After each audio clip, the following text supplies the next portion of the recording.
Hello दोस्तों, आप सभी का स्वागत है आपके अपने चैनल बड़ी स्टडी पॉइंट में। अगर आप किसी भी प्रतियोगिता परीक्षा की तैयारी कर रहे हैं तो यह वीडियो आपके लिए बेहद महत्वपूर्ण रहने वाला है। अगर आप चैनल पर नए हैं तो चैनल को सब्सक्राइब करके बेल आइकन को प्रेस कर लीजिए, जिससे हमारे चैनल से संबंधित वीडियो लगातार आपको मिलते रहें। तो आज हम इस वीडियो में मौर्य साम्राज्य से संबंधित जो अन्य महत्वपूर्ण प्रश्न हैं उनके बारे में चर्चा करेंगे। तो चलिए दोस्तों शुरू करते हैं आज का अपना वीडियो। पहला प्रश्न, अशोक ने सारनाथ स्तंभ का निर्माण बौद्ध धर्म की किस घटना की स्मृति में करवाया था? तो दोस्तों अशोक ने जो सारनाथ स्तंभ बनवाया था वो बौद्ध धर्म चक्र प्रवर्तन की जो घटना थी उसकी स्मृति में करवाया था। और गौतम बुद्ध के द्वारा अपने शिष्यों को दिया गया जो प्रथम उपदेश था उसे ही बौद्ध धर्म में धर्म चक्र प्रवर्तन के नाम से जाना जाता है। और अगला प्रश्न, मौर्य काल में प्रचलित विनिमय का माध्यम क्या था? काल में जो विनिमय का माध्यम था वो पर्ण था, और पर्ण जो था चांदी या तांबे से निर्मित एक मुद्रा हुआ करती थी।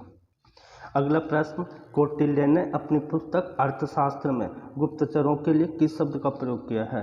तो कौटिल्य ने अपनी पुस्तक अर्थशास्त्र में गुप्तचरों के लिए गूढ़ पुरुष शब्द का प्रयोग किया है। अगला प्रश्न, मौर्य काल में जो संस्था और जो संचार जो थी वो क्या थी? तो दोस्तों मौर्य काल में जो संस्था और जो संचार जो थी वो गुप्तचर विभाग की श्रेणियाँ हुआ करती थी।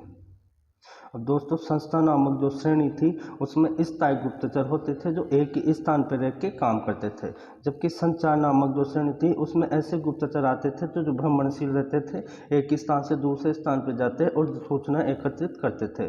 वे सब गुप्तचर संचार श्रेणी के अंतर्गत आते थे।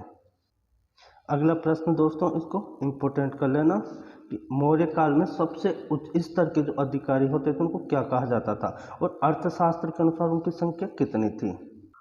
तो दोस्तों मौर्य काल में जो सबसे उच्च पदाधिकारी हुआ करते थे उनको तीर्थ कहा जाता था, और अर्थशास्त्र जो चाणक्य की पुस्तक है उसके अनुसार उनकी संख्या 18 थी। अगला प्रश्न दोस्तों, किस मौर्य शासक ने चंद्रगुप्त मौर्य के समान सहलेखना विधि के द्वारा श्रवणबेलगोला में अपना जीवन त्याग दिया था? तो दोस्तों ध्यान रखना, मौर्य शासक चंद्रगुप्त मौर्य और संप्रति दोनों जैन धर्म के उपासक थे।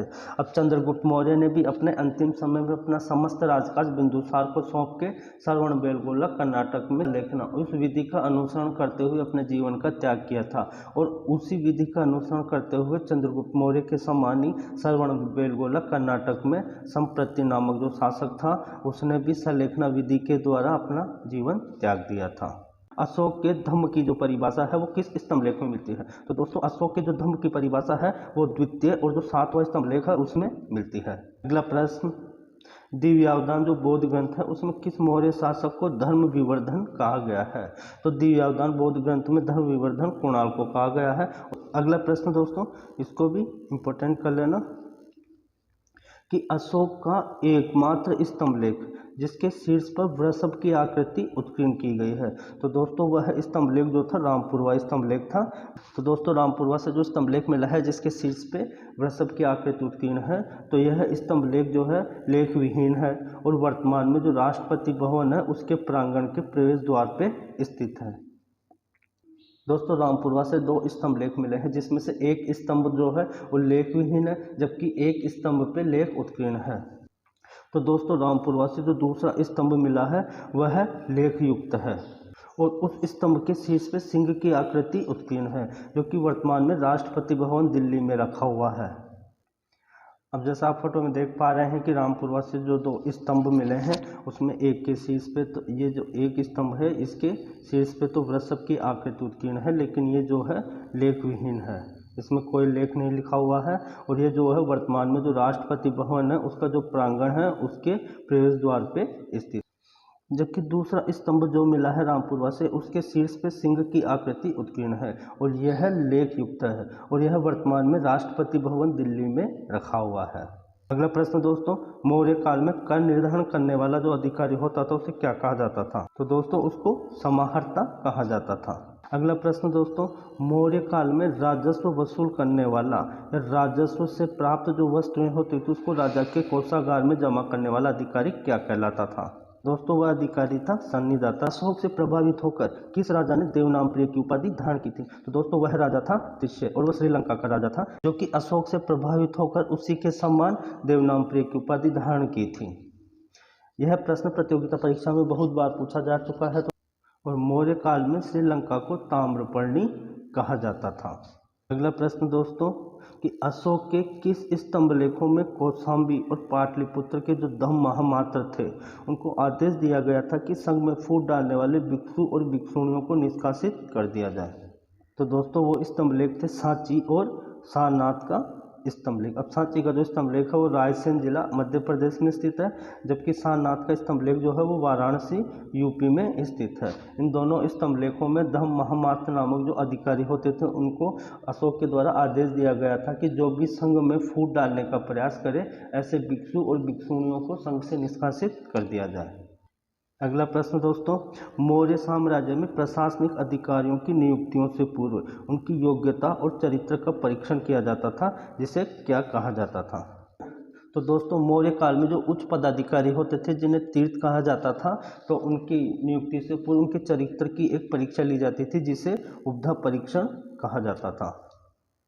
अगला प्रश्न दोस्तों, इसको भी इम्पोर्टेंट कर लेना कि अशोक ने अपने जो लेख थे वो पत्थर के स्तंभों पे उत्कीर्ण करवाए थे, और ये जो पत्थर के जो स्तंभ थे वो कहाँ से लाए गए थे? तो दोस्तों ध्यान रखना, ये जो पत्थर के जो एकांश में जो स्तंभ हुआ करते थे ये वाराणसी के चुन्नार से लाए गए हैं। अगला प्रश्न दोस्तों, अशोक के किस अभिलेख में घोषणा की गई है कि सभी मनुष्य मेरी संतान है? तो यह घोषणा पृथक कलिंग प्रज्ञापन जो अभिलेख है उसमें की गई है। और उड़ीसा में धौली से प्राप्त जो शिलालेख है जो कि ब्रह्म लिपि में और प्राकृत भाषा में लिखा हुआ है, उसमें कहा गया कि समस्त प्रजा मेरी संतान है, ऐसा अभिलेख उत्कीर्ण है। और धौली से प्राप्त इसी शिलालेख को पृथक कलिंग प्रज्ञापक शिलालेख भी कहा जाता है। इसको भी इम्पोर्टेंट कर लेना दोस्तों कि किस बौद्ध भिक्षु ने अशोक को बौद्ध धर्म में दीक्षा दी थी? तो उपगुप्त नामक जो बौद्ध भिक्षु था उसने अशोक को बौद्ध धर्म में दीक्षित किया था। अगला प्रश्न दोस्तों, मौर्य साम्राज्य की राजगद्दी पर बैठने से पूर्व जो अशोक थे वो कहाँ के राज्यपाल थे? तो वह अवंती के राज्यपाल थे। अगला प्रश्न दोस्तों, मौर्य वंश का अंतिम शासक कौन था? तो दोस्तों मौर्य वंश का अंतिम शासक बृहद्रथ था। और दोस्तों यहाँ पे कुछ प्रचारक हैं जिन्होंने मौर्य काल में बौद्ध धर्म का प्रचार अलग अलग जगह पे किया था। अब दोस्तों सोन व उत्तरा जो थे उन्होंने मौर्य काल में बौद्ध धर्म का प्रचार स्वर्णभूमि में किया, और स्वर्णभूमि का जो आधुनिक नाम वर्तमान में उसे पेंगू के नाम से जाना जाता है। जबकि महेंद्र और संघमित्रा जो थे उन्होंने सिंघल द्वीप में बौद्ध धर्म का प्रचार किया था जिसे अशोक ने भेजा था। सिंघल जो द्वीप उसे वर्तमान में श्रीलंका के नाम से जाना जाता है।